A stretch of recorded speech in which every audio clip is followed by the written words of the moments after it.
9th CBSE மேக்ஸில் exercise 2.3ல இருக்கக்கூடிய எல்லா சம்மே ரொம்ப ஈஸியாக இருக்கும். அந்த எல்லா சம்மே நம்ம இந்த வீடியோவில் பார்க்க போகிறோம். ஃபஸ்ட்டு கொஸ்டின் என்ன கொடுத்துருக்காங்க அப்படின்னா, ஒரு ஸ்டூடெண்ட்டோட இனிஷியல் பேங்க் அக்கௌண்ட் எவ்வளவு இருக்கும்? 500 rupees இருக்குது. ஒவ்வொரு மாதமும் 150 rupees வந்து பேக்கெட் மணியாக போடுறாங்க. அப்போது அந்த மாத எண்ட் ஆஃப் த மந்தில் அவளுக்கு எவ்வளோ பணம் இருக்கும்? இதுதான் கொஸ்டின். ஓகே, இப்போ இதோட லீனியர் எக்ஸ்பிரஷனை நம்ம எழுத போகிறோம். ஓகே, லீனியர் எக்ஸ்பிரஷன்னா என்ன அப்படின்னா, ஒவ்வொரு மந்த்தும் ஒரு அமௌண்ட் வந்து அந்த பாப்பாவுக்கு கொடுக்குறாங்க இல்லையா, பேக்கெட் மணி. அந்த இது வந்து ஒவ்வொரு மாதமும் கான்ஸ்டன்ட் ருபீஸ் இவ்வளோதான் அப்படின்னு ஃபிக்ஸடாக இருக்கும். அதுக்கு பேர் தான் லீனியர் எக்ஸ்பிரஷன். நம்ம இந்த சம்க்கு லீனியர் எக்ஸ்பிரஷன் தான் நம்ம எழுத போகிறோம். ஸோ எப்படி செய்கிறது அப்படிங்கிறத நம்ம பார்க்கலாம்.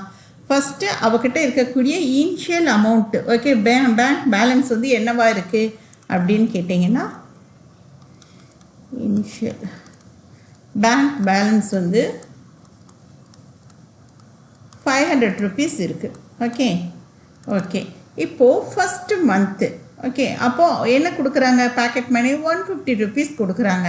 அப்போது ஃபஸ்ட்டு மந்த்து அப்படின்னு சொல்லிட்டு நம்ம எழுதிக்கலாம். மந்த் 1. இப்போ அவங்க என்ன கொடுக்குறாங்கன்னா, இனிஷியலாக வந்து 500 rupees இருக்குது. ஃபஸ்ட் மந்த் வந்து பேக்கெட் மணியை 150 rupees கொடுக்குறாங்க. ஸோ அந்த மந்த் எண்டில் அவகிட்ட எவ்வளோ பணம் இருக்கும் அப்படின்னு கேட்டிங்கன்னா 650 இருக்கும். ஓகே, சரி, இது வந்து ஃபஸ்ட்டு மந்த்து. ஸோ செகண்ட் மந்தில் என்ன அமௌண்ட் வந்து இந்த மந்த் எண்டில் இருக்கும்னா, இனிஷியலாக அவகிட்ட 500 rupees இருந்தது. ஃபஸ்ட்டு மந்த்து 150, இப்போ செகண்ட் மந்த்து இப்போ ஒரு 150. அப்போ அவகிட்ட மொத்தம் எவ்வளோ இருக்கும் அப்படின்னா, இது ஃபஸ்ட் மந்தில் அவங்க கொடுத்தது, இது செகண்ட் மந்தில் பாக்கெட் மணி கொடுத்தது. இப்போ இது எல்லாத்தையும் நம்ம ஆட் பண்ணோம்னா 500 + 150ன்றது 650, 650 + 150ன்னா 800 rupees இருக்கும். அப்போது இந்த செகண்ட் மந்த் எண்டில் அவகிட்ட எவ்வளோ ருபீஸ் இருக்கும் அப்படின்னா 800 rupees இருக்கும். ஓகே, இது 650 rupees, இது இங்கே 800 rupees. சரி, தேர்ட் மந்த்து. Okay, month 3. இப்போ இதில் எவ்வளோ ருபீஸ் இந்த மந்தோட எண்டில் அவகிட்ட எவ்வளோ பணம் இருக்கும் அப்படின்னு கேட்டோம்னா, ஃபஸ்ட்டு மந்தில் கொடுத்த பேக்கெட் மணி 150 ப்ளஸ் செகண்ட் மந்தில் கொடுத்த பேக்கெட் மணி 150 ப்ளஸ் இந்த மந்த் அவளுக்கு கொடுத்த தேர்ட் மந்தில் கொடுத்த 150. இது எல்லாம் சேர்ந்து அவகிட்ட எவ்வளோ இருக்கும் அப்படின்னு பார்த்தீங்கன்னா 950 இருக்கும். ஓகே, சரி, இதை இப்படி கால்குலேட் பண்ணிகிட்ருக்கிறதுக்கு பதில் நம்ம எப்படி பண்ணலாம் அப்படின்னா, இப்போது ஃபஸ்ட்டு மந்த்து ஒரு 150 கொடுக்குறாங்க இல்லையா, அப்போ அதை எப்படி எழுதலாம் அப்படின்னா 500 + 150 × 1 இஸ் ஈக்குவல் டு, இது ரெண்டையும் மல்டிப்ளை பண்ணால் 150 தான். ஸோ 650 ஆன்சர் கிடைக்கும். இப்போ செகண்ட் மந்த்து எண்டில் அவங்ககிட்ட எவ்வளோ இருக்குது அப்படின்னா 150 × 2, அப்போ 800. 150 × 2 வந்து 300. ஓகே, 500 + 300 = 800. ஸோ அடுத்து தேர்ட் மந்த்து எப்படி கால்குலேட் பண்ணலாம் அப்படின்னா 150 × 3. அப்போ 150 × 3ன்றது 450 வரும்.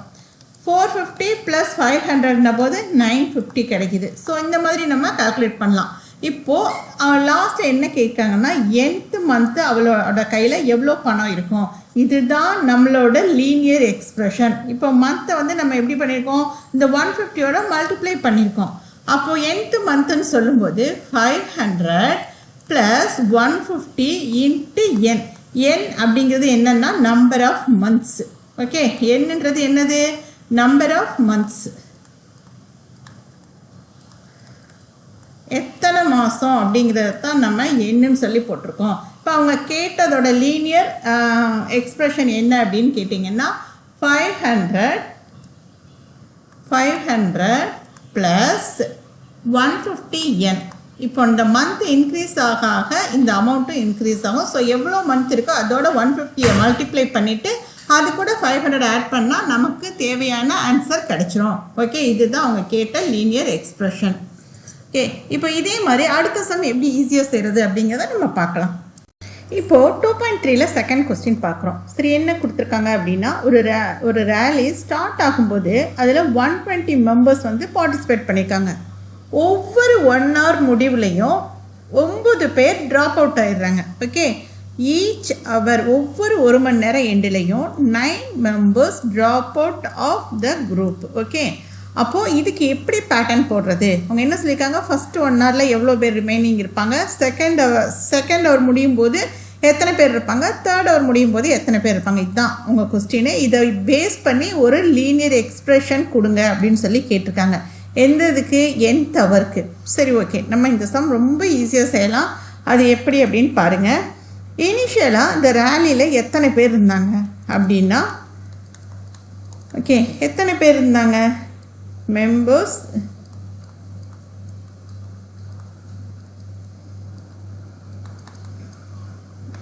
ரேலி 120. ஓகே, இப்போது ஒவ்வொரு மணி நேரத்துலையும் எத்தனை பேர் வந்து அதை விட்டு வெளியில் போகிறாங்க. அப்போது மெம்பர்ஸ் லிவிங் எவ்ரி ஹவர், ஒவ்வொரு மணி நேரம் எண்டுலையும் எத்தனை பேர் போகிறாங்க, ட்ராப் அவுட் ஆகிறாங்க?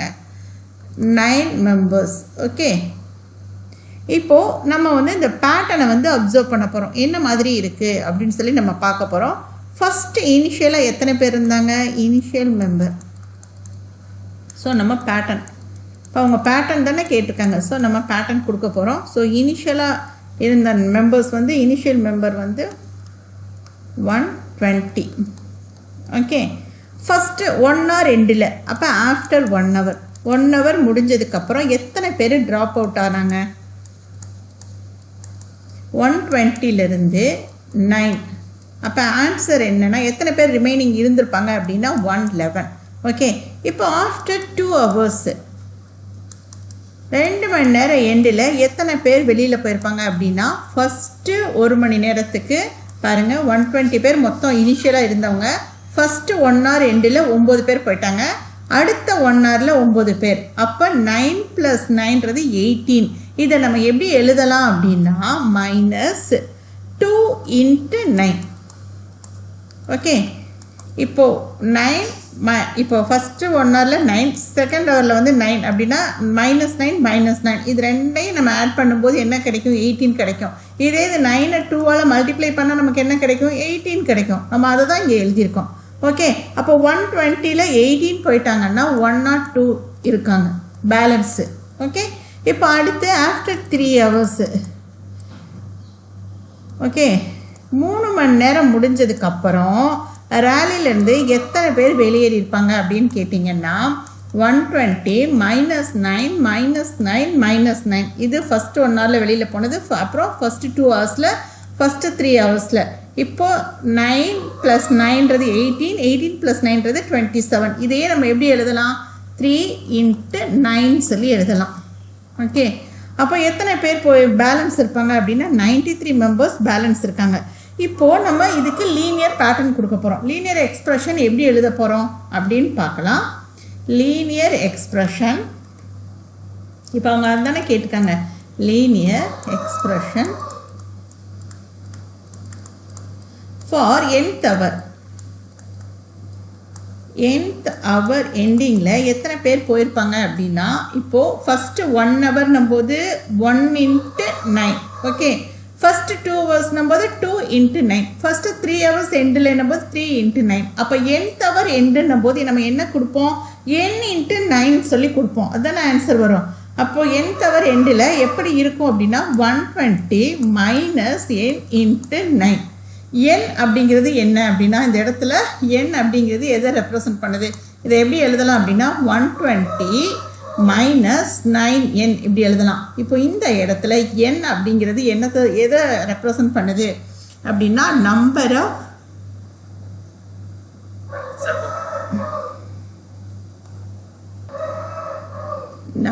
Of hours.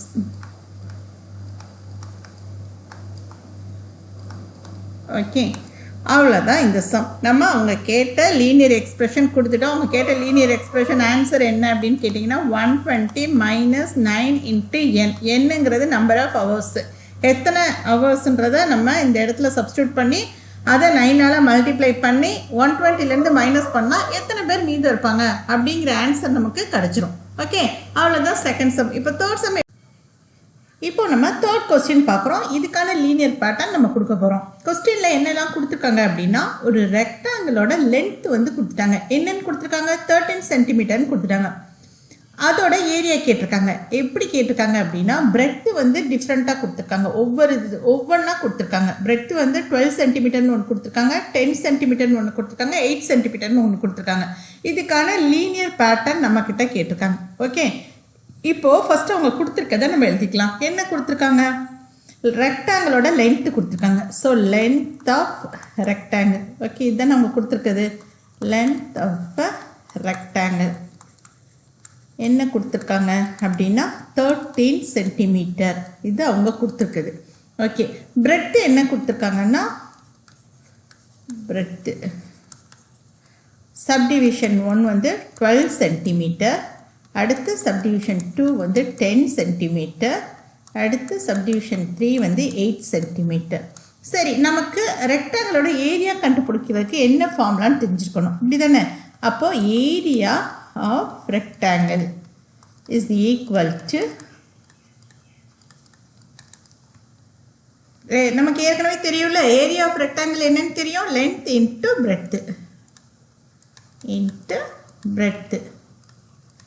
இப்போது லென்த்ன்றது கான்ஸ்டன்ட்டு. ஓகே, இப்போ ஃபஸ்ட்டு சப்டிவிஷனுக்கு நம்ம ஏரியா கண்டுபிடிக்க போகிறோம். ஓகே, அப்போது நம்ம ஃபஸ்ட்டு சப்டிவிஷனில் பிரெத்து என்ன கொடுத்துருக்காங்க? பிரெத்து வந்து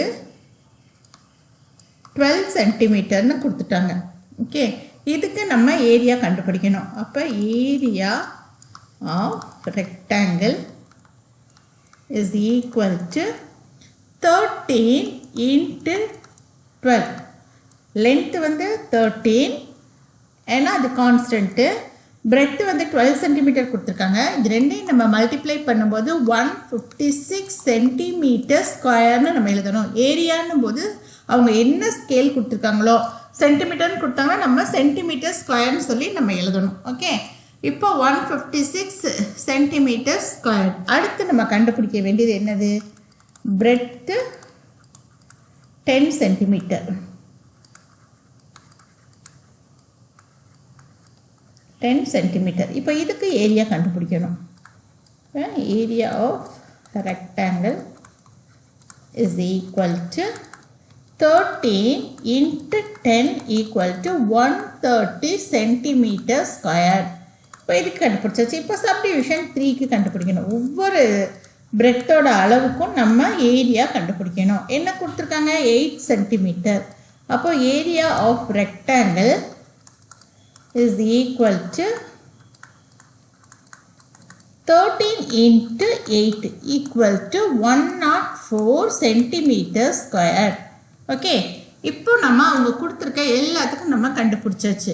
இப்போ இதுலேருந்து நமக்கு இப்போ லீனியர் பேட்டர்ன் கேட்டிருக்காங்க இல்லையா? ஸோ இதுலேருந்து நம்ம என்ன தெரிஞ்சுக்கிட்டோம் அப்படின்னா, நம்மளோட லென்த்து வந்து கான்ஸ்டன்ட் 13 தான். இந்த பிரெத்து வந்து வேரி ஆகும்போது ஏரியாவோட வேல்யூவும் வேரி ஆகுது. அப்போ நம்ம எப்படி இதை எழுதலாம் அப்படின்னா, linear pattern is equal to, இப்போ பிரெத் வந்து breadth is B. ஓகே, அப்போ ஏரியா வந்து ஏரியா ஆஃப் ரெக்டாங்கிள் வந்து நமக்கு என்ன அப்படின்னா, rectangle is equal to 13 into B. இந்த பியோட வேல்யூ என்னெல்லாம் கொடுத்துருக்காங்களோ அதெல்லாம் நம்ம சப்ஸ்டியூட் பண்ணி இப்போ கண்டுபிடிச்சோம். ஓகே, அப்போது இப்போ இதை வந்து பேட்டர்ன் படி நம்ம எழுதணும் அப்படின்னா, லீனியர் பேட்டர்ன் என்ன கிடைக்குது அப்படின்னா, area of rectangle is equal to 13B. Okay, 13 into B 13B. இந்த பியோட வேல்யூ நம்ம என்ன கொடுக்குறோமோ அதுக்கு தகுந்த மாதிரி ஏரியாவோட வேல்யூவும் மாறிக்கிட்டே இருக்கும். ஓகே, அவ்வளோதான் இந்த சம். இதுதான் அவங்க கேட்ட பேட்டர்ன் 13B அப்படிங்கிறது. இப்போ நம்மளோட 4th சம் எப்படி செய்கிறதுன்னு பார்க்கலாம். ஓகே, இப்போ பியோட வேல்யூ என்ன கொடுத்தாலும் சரி, அதை இந்த இடத்துல சப்ஸ்டியூட் பண்ணோம்னா நமக்கு ஏரியா ரெக்டாங்கிளோட ஏரியா கிடச்சிரும். அதனால தான் இதை வந்து நம்ம பேட்டர்ன் சொல்கிறோம். ஓகே, லீனியர் பேட்டர்ன்றது இதுதான். இப்போ நம்ம 4th சப்டிவிஷன் எப்படி ஈஸியாக செய்கிறதுன்றதை நம்ம பார்க்கலாம். 4th சம் நம்ம பார்க்குறோம். என்னெல்லாம் கொடுத்துருக்காங்க அப்படின்னா, ஒரு ரெக்டாங்கிள் பாக்ஸோட லென்த்து கொடுத்துட்டாங்க. So length of rectangular box is equal to 7 centimeter. Okay, அடுத்து என்ன கொடுத்திருக்காங்க அப்படினா breadth கொடுத்திருக்காங்க. So breadth வந்து என்ன அப்படினு கேட்டிங்கனா breadth of rectangular box is equal to 11 centimeter. இப்போ height of box. ஆனா ஹைட்டுக்கு வந்து ஒரு அளவு மட்டும் கொடுக்கல, மூணு இது கொடுத்திருக்காங்க. ஸோ நம்ம அந்த மூணுக்குமே தனித்தனியாக வால்யூம் கண்டுபிடிக்க போகிறோம். ஓகே, அப்போ h is equal to subdivision ஒன்றில் என்னென்னா 5 சென்டிமீட்டர், அதுக்கப்புறம் 9 சென்டிமீட்டர், அதுக்கப்புறமேலு 13 சென்டிமீட்டர். ஓகே, இப்போ இது மூணுக்குமே நம்ம வால்யூம் கண்டுபிடிக்க போகிறோம். இப்போது வால்யூம் கண்டுபிடிக்கிறதுக்கு என்ன ஃபார்முலா அப்படின்னு சொல்லி கேட்டிங்கன்னா volume is equal to volume of box, rectangular box is equal to L into B into H. Okay, length into breadth into height. இப்போ ஃபர்ஸ்ட் சப்டிவிஷன் அவங்க கொடுத்துருக்குது என்ன கொடுத்துருக்காங்க, ஹைட் வந்து என்ன கொடுத்துருக்காங்க 5 சென்டிமீட்டர். இதுக்கு நம்ம கண்டுபிடிக்க போகிறோம். என்ன கண்டுபிடிக்க போகிறோம், வால்யூம் கண்டுபிடிக்க போகிறோம். அப்போது நம்ம எப்படி எழுதணும் அப்படின்னா வால்யூம் ஈக்குவல் டு என்ன வேணும், length into breadth into height. அப்போது 7 centimetre into 11 centimetre into 5 centimetre equal to 3. இது எல்லாத்தையும் மல்டிப்ளை பண்ணால், இது ரெண்டையும் மல்டிப்ளை பண்ணால் 77. 77 இன்ட்டு 5ன்றது 385 சென்டிமீட்டர் கியூப். ஓகே, அப்போது நம்ம இந்த நம்பர்ஸ் எல்லாம் மல்டிப்ளை பண்ணும்போது இந்த சென்டிமீட்டரையும் மல்டிப்ளை பண்ணுவோம். சென்டிமீட்டர் இன்ட்டு சென்டிமீட்டர் ஸ்கொயர்டு, அதுக்கப்புறம் ஒரு சென்டிமீட்டர் மல்டிப்ளை பண்ணும்போது சென்டிமீட்டர் கியூப். ஸோ அந்த யூனிட்ஸே கரெக்டாக போட்டுறணும். இப்போ அடுத்து சப்டிவிஷன் 2, அதில் ஹைட் என்ன கொடுத்துருக்காங்க அப்படின்னா height is equal to 9 centimetre. இப்போ இதுக்கு நம்ம கண்டுபிடிக்கணும் volume equal to 7 centimetre into 11 centimetre into அதுக்கடுத்து என்னது 9 சென்டிமீட்டர். அப்போ 7 சென்டிமீட்டர் இன்ட்டு 11 சென்டிமீட்டர் வந்து 77 சென்டிமீட்டர் ஸ்கொயர்டு. இப்போ இது கூட 9 சென்டிமீட்டரை மல்டிப்ளை பண்ணால் நமக்கு என்ன கிடைக்கும் அப்படின்னு பார்த்தீங்கன்னா 693 சென்டிமீட்டர் கியூப். ஓகே, இப்போது சப்டிவிஷன் 2 முடிச்சாச்சு. இப்போ சப்டிவிஷன் 3 பார்க்குறோம். So height is equal to என்ன கொடுத்துருக்காங்க 13 சென்டிமீட்டர். அப்போ இதுக்கு நம்ம வால்யூம் கண்டுபிடிக்கணும். அப்போ எப்படி கண்டுபிடிக்கணும் அப்படின்னா ஃபார்முலா தான். வால்யூம் இஸ் ஈக்குவல் டு என்னது length into breadth into height 13 centimetre equal to இது மூணையும் மல்டிப்ளை பண்ணால் 7 இன்ட்டு 11 77, 77 இன்ட்டு 13ன்றது 1001 சென்டிமீட்டர் கியூப். ஓகே, இதுதான் இதோட ஆன்சர். இப்போ இதிலேருந்து நமக்கு என்ன தெரியுது அப்படின்னா லென்த்தும் பிரெட்த்தும் கான்ஸ்டன்ட், அப்படி தானே? Length and breadth is constant, அது வந்து மாறவே இல்லை. ஓகே, என்னவா இருக்குது, லென்த் வந்து உங்களுக்கு 7 சென்டிமீட்டர், பிரெட்த் வந்து 11 சென்டிமீட்டர்ன்றது மாறலை, அது கான்ஸ்டன்ட். ஓகே, லென்த்துன்றது வந்து இங்கே இது எல், இது பி, எல்லும் பியும் மாறவே இல்லை, அது அப்படியே இருக்குது. அப்போது நம்மக்கிட்ட என்ன கேட்டிருக்காங்க அப்படின்னா லீனியர் பேட்டர்ன் கேட்டிருக்காங்க. ஓகே, அப்போ நம்ம பேட்டர்ன் எப்படி எழுதுறது அப்படின்னா லீனியர் பேட்டர்ன் ஆஃப் வால்யூம், இதுதானே அவங்க நம்மக்கிட்ட கேட்டது. அப்போ வால்யூம் பி ஈக்குவல் டு இப்போ இதில் கான்ஸ்டண்ட்டாக இருக்குது என்னது, மாறாமல் கான்ஸ்டண்ட்டாக இருக்குது லென்த்தும் பிரெட்த்தும். அப்போ 7 இன்ட்டு 11 இது ரெண்டும் மாறாது. பட் ஆனால் ஹைட் வந்து ஒவ்வொரு அளவும் கொடுத்துருக்காங்க இல்லையா, இப்போ 3 விதமாக கொடுத்துருக்காங்க ஹைட்டு. அப்போ ஹைட் வந்து வேரி ஆகுது. அப்போ நம்ம ஹைட்டை வந்து ஹெச்னே போட்டுக்குவோம். அப்போ இதோட பேட்டர்ன் என்னென்னா 7 இன்ட்டு 11ன்றது 77 இன்ட்டு ஹெச், இதுதான் பேட்டர்ன். ஹெச்சுக்கு நம்ம என்ன வேல்யூ கொடுக்குறோமோ H represents height of rectangular. Okay, இங்கே ஹெச் அப்படிங்கிறது ஹைட் ரெக்டாங்குலரோட ஹைட்டை வந்து ரெப்ரசன்ட் பண்ணுது. இந்த 7 11ன்றது கான்ஸ்டன்ட்னால 7 × 11 77 77 × h. இப்போ நம்ம ஹெச்சுக்கு என்ன வேல்யூ கொடுக்குறோமோ அதுக்கு தகுந்த மாதிரி இந்த ரெக்டாங்குலர் பாக்ஸோட வால்யூம் வந்து மாறிக்கிட்டே இருக்கும். அவ்வளோதான், இதுதான் அவங்க கேட்ட பேட்டர்ன். ஓகே, லீனியர் பேட்டர்ன் என்னன்னு கேட்டாங்கன்னா இதுதான் ஆன்சர். ஓகே, இதுதான் அவங்க கேட்ட லீனியர் பேட்டர்ன். அவ்வளோதான். இப்போ நம்ம 5th சம் எப்படி ஈஸியாக செய்கிறதுன்றதை நம்ம பார்க்கலாம். 5th சம் பார்க்குறோம். சரிதான்றவங்க ஒரு புக்கை வந்து ரீட் பண்ணுறாங்க. இந்த புக்கில் டோட்டல் பேஜஸ் எவ்வளோன்னு கேட்டிங்கன்னா 500 pages. Okay, she reads 20 pages everyday. ஒவ்வொரு நாளும் 20 பேஜஸ் தான் அவங்க கம்ப்ளீட் பண்ணிடுறாங்க, ரீட் பண்ணிடுறாங்க. ஓகே, இப்போ அவங்க என்ன கேட்டிருக்காங்க கொஸ்டினா, how many pages will be left after 15 days. 15 days அவங்க அந்த புக்கை ரீட் பண்ணதுக்கப்புறம் எவ்வளோ பேஜஸ் அவங்க படிக்காமல் வச்சுருப்பாங்க, ரிமைனிங் பேஜஸ் எவ்வளவு அப்படின்னு சொல்லியிருக்காங்க. ஓகே, அவங்க படித்ததை கேட்கல, எவ்வளோ ரிமைனிங் இருக்கும் பேஜஸ் அதை தான் கேட்டிருக்காங்க. Express this as a linear pattern. இதுக்குரிய லீனியர் பேட்டர்னாக கொடுங்கன்னு சொல்லியிருக்காங்க. சரி, அப்போது ஃபர்ஸ்ட் டே டோட்டல் பேஜஸ் என்னது அப்படின்னு பார்த்தோம்னா total pages of book is equal to 500. Okay, இப்போ அவங்க ஒவ்வொரு நாளும் ரீட் பண்ணுறது என்ன அப்படின்னு கேட்டிங்கன்னா per day 20 pages. Okay, 20 pages. இப்போ இதை நம்ம எப்படி எழுதலாம் அப்படின்னு சொல்லி பார்த்தோம்னா ஃபஸ்ட் டே அவங்க ரீட் பண்ணுறாங்க இல்லையா, ஃபஸ்ட் டே இப்போ ரீட் 20 பேஜஸ் அவங்க ரீட் பண்ணிடுவாங்க. அப்போ நம்ம அதை எப்படி எழுதணும் அப்படின்னு கேட்டிங்கன்னா 500 - 20 = 480. இப்போ செகண்ட் டே, அப்போது 500 - 20 × 2. ஏன் அப்படின்னா இப்போ செகண்ட் டேன்னும் போது 500 - 20 - 20. இப்போ இது ரெண்டையும் நம்ம ஆட் பண்ணோம்னா நமக்கு என்ன கிடைக்கும், -14 கிடைக்கும். இதையே ஆட் பண்ணால். அப்போ இதை எப்படி நம்ம ஷார்ட்டாக எழுதலாம் அப்படின்னா செகண்ட் டே நம்ம ஒவ்வொரு நாளும் இந்த இது ஃபஸ்ட் டே, இது செகண்ட் டே ரீட் பண்ணது. அப்போ நம்ம எப்படி எழுதலாம் அப்படின்னா 20 × 2ன்னு எழுதிக்கலாம். = 500 - 40. ஓகே, = 460. ஓகே, இப்போ ரிமைனிங் பேஜஸ் எவ்வளோ இருக்குது, செகண்ட் டே அவங்க படித்து முடிச்சதுக்கப்புறம் ரிமைனிங் பேஜஸ் வந்து 460ன்னு இருக்குது. இப்போ தேர்ட் டே, இப்போ ரீட் பண்ணும்போது தேர்ட் டே வந்து எவ்வளோ பேஜஸ் கம்ப்ளீட் பண்ணியிருப்பாங்க அப்படின்னா 20 × 3.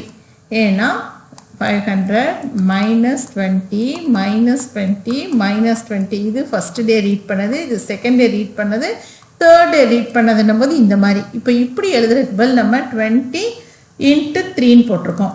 இப்போ 500 - 60 = 440. ஸோ இப்படி கிடைக்குதா. இப்போ ஃபோர்த் டே அவங்க ஃபோர்த் டே வந்து ரீட் பண்ணது எவ்வளோ கம்ப்ளீட் பண்ணியிருப்பாங்க அப்படின்னா 500 - 20 × 4. எப்படி அப்படின்னு கேட்டால் இதுதான் 500 - 20 - 20 - 20. ஓகே, இப்போ இது ஃபஸ்ட் டே ரீட் பண்ணது, இது செகண்ட் டே ரீட் பண்ணது, இது தேர்ட் டே ரீட் பண்ணது, இது ஃபோர்த் டே ரீட் பண்ணது. இதுக்கு பதில் 20 × 4ன்னு நம்ம எழுதிக்கலாம்.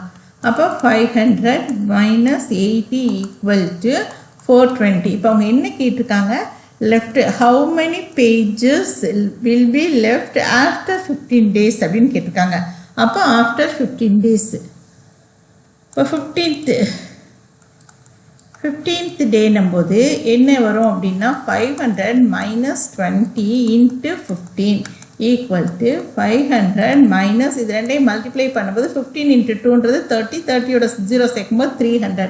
அப்போ 300 பேஜஸை படித்து முடிச்சிருப்பாங்க. என்ன கேட்டிருக்காங்க, எவ்வளோ பேஜஸ் லெஃப்ட் படிக்காமல் இருப்பாங்க அப்படின்றது தான் கேட்டிருக்காங்க. அப்போ எவ்வளோ பேஜஸ்னால் 200 பேஜஸ் வந்து ரிமைனிங்காக இருக்கும் அவங்க படிக்கிறதுக்கு. ஓகே, இப்போது இதுக்கான பேட்டர்ன் என்னன்னு கேட்டிருக்காங்க. அப்போ இதுக்கான பேட்டர்ன் என்ன அப்படின்னு கேட்டிங்கன்னா இப்போ இந்த இடத்துல 15ன்றது என்னது, நம்பர் ஆஃப் டேஸு. அப்போது நம்ம இதை எப்படி பேட்டர்னில் எழுதுறது அப்படின்னா linear pattern. linear pattern is equal to 500 minus 20 into n. இப்போ இந்த இடத்துல n அப்படிங்கிறது என்ன அப்படின்னா number of days. n represents a number of days. Okay, number of டேஸ்ன்றது தான் நம்ம என்னன்னு சொல்லிட்டு எழுதியிருக்கோம். இப்போ இதோட லீனியர் பேட்டர்ன் என்னது? 500 மைனஸ் 20n. இதுதான் லீனியர் பேட்டர்ன். அவ்வளோதான் இந்த சம். இதோட 2.3ல இருக்கக்கூடிய எல்லா சம்மும் நம்ம பார்த்தாச்சு. எல்லா சம்மே ரொம்ப ரொம்ப ஈஸியான சம் தான். அடுத்து நம்ம பார்க்க போகிறது 2.4 எப்படி ஈஸியாக செய்கிறதுன்றதை நம்ம பார்க்கலாம்.